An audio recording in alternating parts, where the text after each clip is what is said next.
Jadi, kami akan menjelaskan materi mengenai kontak bahasa. Sebelum itu, izinkan kami untuk memperkenalkan diri kami masing-masing. Selamat menyaksikan! Check it out! Hai semua, kenalin aku Bintang Maharani dengan NIM akhir 101. Halo, aku Emilda Rohmah dengan NIM akhir 109. Halo semuanya, perkenalkan nama aku Aulia Rahmania dengan NIM akhir 110. Ragam bahasa. Apa sih itu ragam bahasa? Ragam bahasa adalah variasi bahasa menurut pemakaian yang berbeda-beda menurut topik yang dibicarakan, menurut hubungan pembicara, kawan bicara, orang yang dibicarakan, serta menurut medium pembicara. Pemakaian bahasa disesuaikan dengan situasi yang mencakup hubungan pembicara, lawan bicara, dan topik pembicaraan. Penyesuaian tersebut melibatkan faktor sosial, situasional, topikal, dan lokasi komunikasi. Baik, selanjutnya kita akan membahas kontak bahasa berdasarkan status sosial. Di sini variasi bahasa dalam masyarakat dipengaruhi oleh disparitas tingkat kesejahteraan dan pendapatan. Masyarakat dengan kesejahteraan dan pendapatan yang tinggi cenderung memiliki wawasan yang lebih luas karena lebih sering mengakses informasi materi seperti majalah, surat kabar, kemudian televisi, radio, dan sumber lainnya. Selain itu, tingkat pendidikan itu juga berperan dalam menghasilkan variasi bahasa.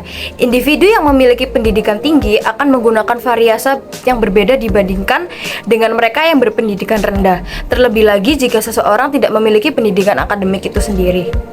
Nah, perbedaan ini tuh terutama tercermin dalam penggunaan struktur dan pemilihan kosakata selama berinteraksi. Sebagai contoh itu kayak seperti seorang dokter yang cenderung menggunakan kata-kata atau istilah-istilah khusus yang berhubungan dengan bidang kedokteran.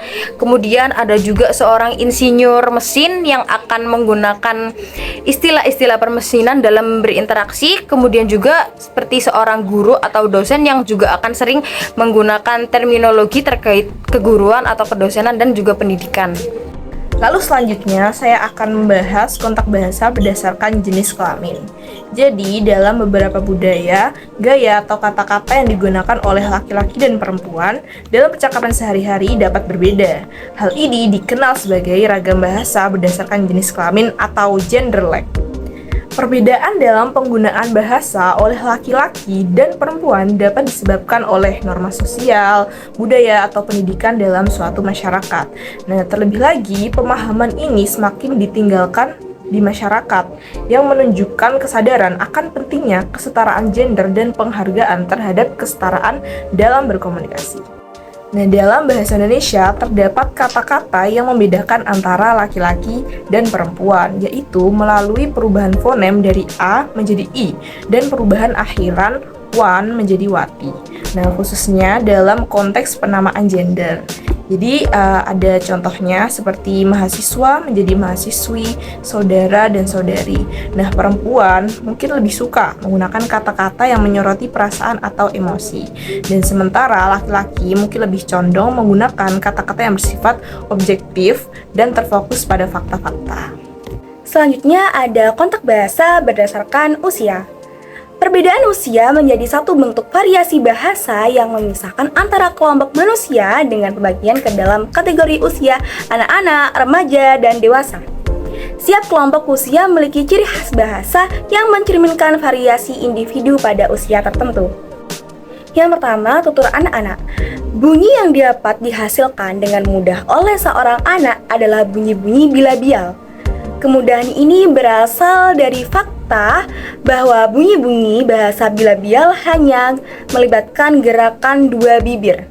Contohnya, bunyi bahasa bilabial adalah mama, maem, mimi, bobo, dan lain-lain. Yang kedua, tutur anak usia 7 tahun. Anak-anak mulai pendidikan dasar sekitar usia 7 tahun, di mana mereka mulai diajarkan keterampilan bahasa. Pada tahap ini, mereka dikenalkan dengan bahasa yang sudah mereka ketahui sebelumnya, dan mereka menunjukkan kreativitas dan menciptakan bentuk-bentuk baru yang mungkin berbeda dari yang mereka pelajari, seperti selamat petang. Dan yang ketiga atau yang terakhir adalah tutur remaja. Masa remaja yang dianggap sebagai periode yang penuh daya tarik dan kesan yang sangat mendalam. Pada masa ini, karakteristik khusus muncul dalam aspek sosial yang juga tercermin dalam penggunaan bahasa. Para remaja cenderung lebih memilih untuk menciptakan bahasa rahasia yang mereka gunakan secara internal dalam kelompok mereka. Nah, itu tadi adalah materi mengenai kontak bahasa. Terima kasih telah menyaksikan. Bye. Jangan lupa subscribe. Bye-bye, sampai jumpa di video selanjutnya. Halo semuanya. Terima kasih telah menyaksikan. Oh, sudah sih ngomong terlalu. Apa lagi? Ini gak sih? Udah. Tunggu. Cari pencari.